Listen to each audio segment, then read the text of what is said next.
Jahren von 12 auf 14% 5-Jahres-Überlebens verbessern. Das ist nicht besonders gut.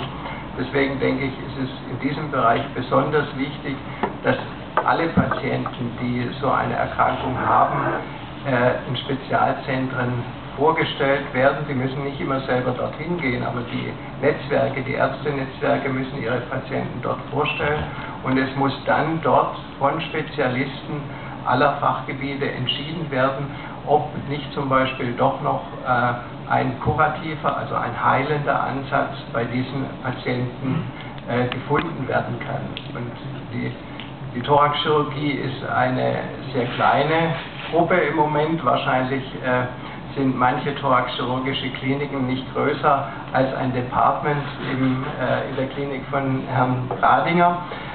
Deswegen ist es so wichtig, dass die dort dazu herangezogen werden. Und die Thoraxchirurgen selber müssen aber auch ihre Nachbarfächer, die Herzchirurgen, die Orthopäden, manchmal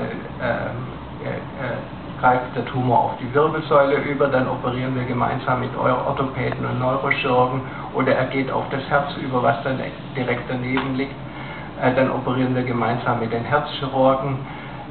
Und so, glaube ich, könnte es sein, dass wir noch mehr Patienten in einen kurativen Ansatz bringen.